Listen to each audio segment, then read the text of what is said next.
Assalamualaikum warahmatullahi wabarakatuh. Kami dari kelompok 12 akan mencoba untuk menjelaskan materi lanjutan dari minggu kemarin, yakni analisis varian distribusi bergolong yang beranggotakan 1. Siska Anggraini, 2. Nita Yuliandi, dan ketiga Alka Rival Permada.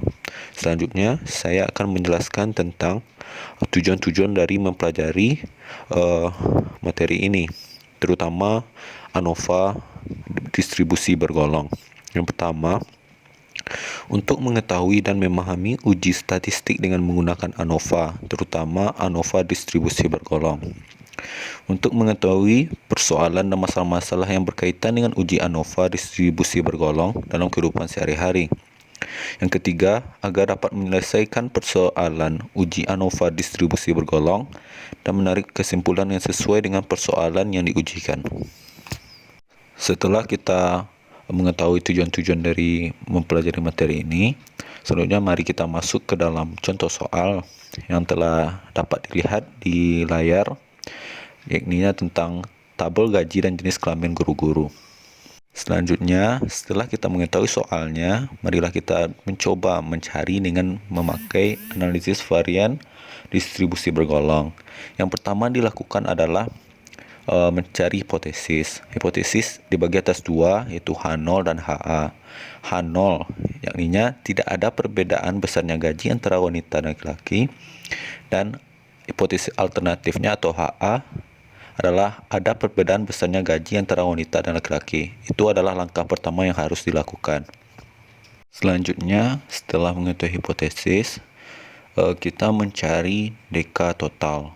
Deka total dengan rumus sama dengan sigma fx kuadrat total dikurang buka kurung sigma fx total pangkat 2 per n. Dan hal tersebut dapat kita lihat di tabel pada contoh soal tadi.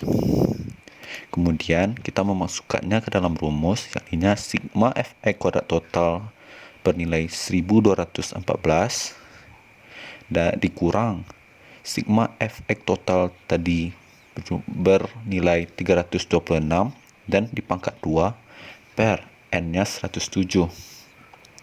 Dan kita melakukan hitung-hitungan mendapatkan hasil 220,77.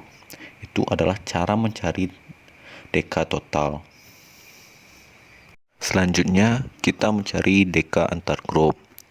Deka antar grup dengan rumus sigma fx1 pangkat 2 per n1 ditambah sigma fx2 pangkat 2 per n2 ditambah titik-titik ditambah sigma fxm pangkat 2 per nm dikurang sigma fx total pangkat 2 per n. Dan kemudian kita memasukkan nilai yang ada dalam tabel pada contoh soal tadi ke dalam rumus, yakni sigma fx 1 bernilai 176 dipangkat 2 per n1 bernilai 51 ditambah sigma fx2 bernilai 150 dipangkat 2 per 56, yaitu nilai n2. Mengapa cuma 2 dan kemana perginya sigma fxm per nm tadi? Karena kelompok data yang kita punya hanya 2, yaitu laki-laki dan perempuan. Kemudian dikurangi sigma fx total pangkat 2 per n, yakni 107. Dan kita kurang-kurangi dan melakukan penjumlahan, hasil akhirnya adalah 15,93. Itu adalah cara mencari deka antar grup. Setelah kita mendapatkan deka total dan deka antar grup, selanjutnya kita mencari deka dalam grup. Dengan rumus deka dalam grup sama dengan deka total dikurang deka antar grup. Dan kita memasukkan hasil dari penjumlahan dan pengurangan yang kita dapat sebelumnya, yakni deka total bernilai 220,77 dikurang deka antar grup yang bernilai 15,93 yang mendapatkan hasil 204,84. Itulah cara mencari deka dalam grup. Selanjutnya kita mencari MK antar grup atau rata-rata antar grup yang memiliki rumus deka antar grup per db antar grup. Cara mencari db antar grup atau derajat bebas antar grup adalah jumlah kelompok dikurang 1. Jumlah kelompok kita ada 2, dikurang 1. Jadi derajat bebas antar grup ada 1, bernilai 1. Kemudian kita masukkan ke dalam rumus. MK antar grup sama dengan DK antar grup yang tadi telah kita dapatkan hasilnya, kita memasukkannya di sini dengan nilai 15,93 per dB antar grup yang bernilai 1 dan memiliki hasil akhir yakninya 15,93. Itu adalah cara mencari MK antar grup. Setelah kita mencari MK antar grup atau rata-rata antar grup, kita mencari MK dalam grup yang memiliki rumus DK dalam grup per DB dalam grup. Derajat bebas dalam grup memiliki rumus jumlah anggota kelompok dikurang jumlah kelompok. Jumlah anggota kelompok ada 107 dikurang jumlah kelompok yang hanya ada 2 dan hasilnya ada 105. Jadi kita masukkan ke dalam rumus. DK dalam grup yang telah kita dapat tadi kita masukkan yakninya 204,84 per 105 yang mendapatkan hasil akhir 1,95.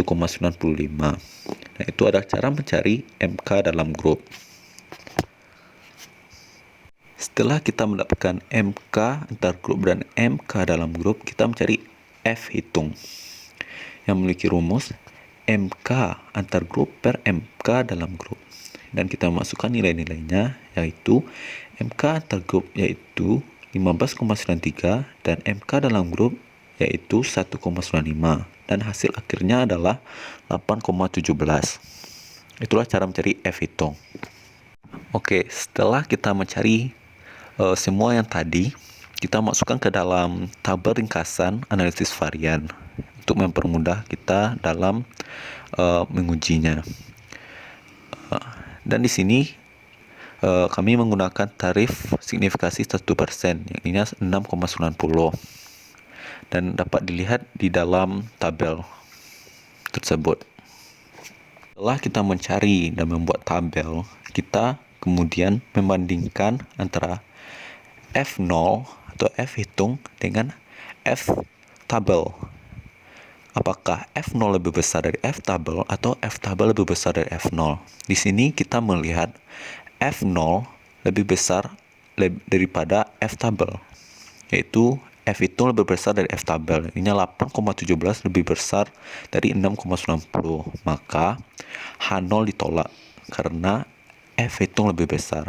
Jadi kesimpulannya ada perbedaan besarnya gaji antara guru laki-laki dan guru perempuan. Sekian dari hasil presentasi dari kelompok kami. Salah dan janggal mohon maaf. Wassalamualaikum warahmatullahi wabarakatuh.